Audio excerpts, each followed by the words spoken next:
کون ہے جو مجھ سے یہ باتیں سیکھے اور ان پر عمل کرے یا ان کو سکھائے جو اس پر عمل کرے؟ اللہ کے نبی نے کیا فرمایا؟ کون ہے جو مجھ سے یہ باتیں سیکھے اور اس پر عمل کرے یا ان کو سکھائے جو اس پر عمل کریں؟ ایک طلب پیدا کی، کون ہے؟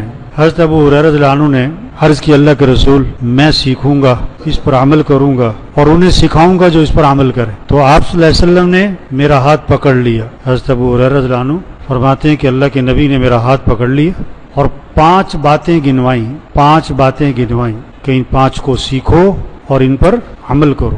پہلی بات فرمائی، اتق المحارم تکن عبد الناس، حرام چیزوں سے بچ جاؤ، حرام چیزوں سے بچ جاؤ تو تم سب سے بڑے عبادت گزار بن جاؤ گے۔ ہاں، آج ہمارے ذہنوں میں سب سے بڑا عبادت گزار کون ہے؟ بہت تہجد، بہت صلاۃ التسبیح، بہت اشراق، بہت قرآن کے ختم، بہت روزے، بہت تراویح، بہت اور آپ نے کیا فرمایا؟ سب سے بڑا عبادت گزار کون ہے؟ جو حرام چیزوں سے بچ جائے۔ ایک آدمی فرائض کو پورا کر رہا ہے اور حرام سے بچ رہا ہے، تو آج کے دور کا وہ کیا ہے؟ بہت بڑا۔ اس زمانے میں تھا تو آج کے دور کا تو ولی اللہ ہے، سب سے بڑا عبادت گزار۔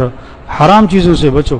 اب حرام کیا کیا ہے؟ دیکھو ہمارے ذہنوں میں شراب حرام، کتا حرام، سور حرام، جس طرح یہ حرام ہے، بہت ساری چیزیں حرام ہیں بھائی۔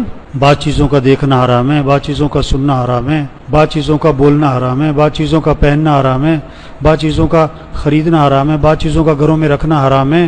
جو بھی حرام کے درجے کی چیزیں ہیں اس سے بچو، جو بھی حرام کے درجے کی چیزیں اس سے بچ جاؤ۔ ایک آدمی نے نا رشوت کے پیسے جیب میں ڈالے ہوئے ہیں، رشوت کے پیسے نا، اور گوشت کون سا تلاش کرتا ہے؟ حلال کا۔ وہ حرام گوشت نہیں کھائے گا، اور رشوت کے پیسے بھی جیسے مری مرغی حرام ہے، جیسے کتا حرام ہے، جیسے سور حرام ہے، گدھا حرام ہے، رشوت بھی کیا ہے؟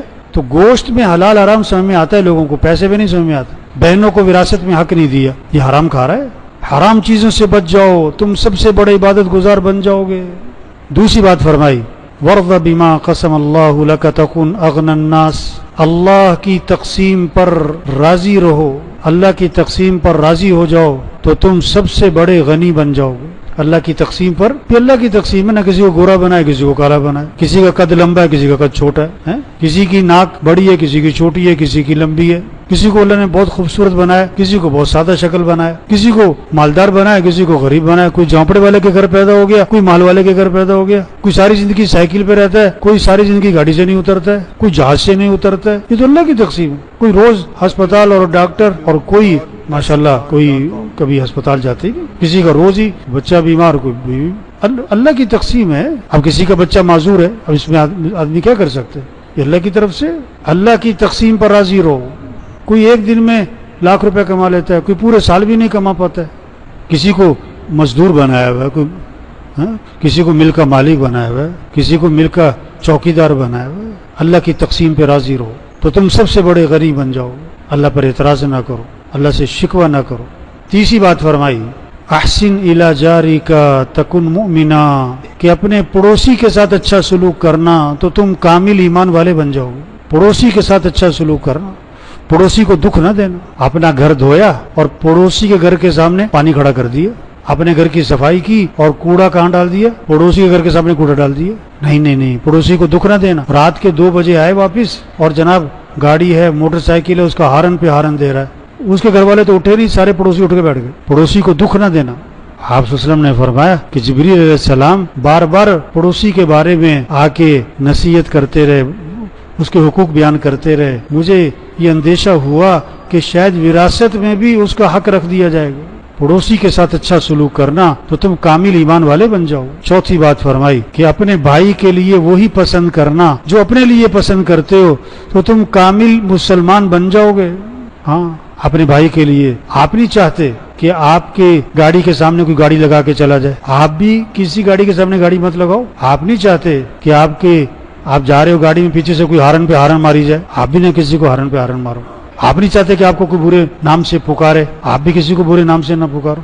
آپ نہیں چاہتے آپ کسی کو آپ کو کوئی گالی دے، آپ بھی کسی کو گالی مت دو. جو اپنے لیے پسند کرتے ہو وہی اپنے بھائی کے لیے پسند کرو، تو تم کیا بن جاؤ گے؟ کامل مسلمان. کامل مسلمان. پانچویں بات فرمائی کہ زیادہ ہنسی سے پرہیز کرنا. ولا تکثر الضحك فإن كثرة الضحك تميت القلوب، کہ زیادہ ہنسی سے آدمی کا دل مردہ ہو جاتا ہے. زیادہ ہنسی سے بچنا، کیونکہ زیادہ ہنسنے سے دل کیا ہو جاتا ہے؟ مردہ ہو جاتا ہے. اور وہ کہہ کے لگ رہے ہیں، ہنسی مذاق کی مجلسیں ہر وقت لگی ہوئی ہیں، تو دل مردہ ہو جاتا ہے. اور جب دل مردہ ہو جاتا ہے پھر نیکی کا شوق نہیں رہتا، اعمال کا شوق نہیں رہتا. اور جب دل مردہ ہو جاتا ہے تو اچھائی اور برائی کی تمیز ختم ہو جاتی. تو یہ 5 نصیحتیں آپ صلی اللہ علیہ وسلم نے حضرت ابو ہریرہ رضی اللہ عنہ کو فرمائی کہ ان کو سیکھو اور ان پر کیا کرو؟ عمل کرو. اور انہیں سکھاؤ جو اس پر عمل کرے.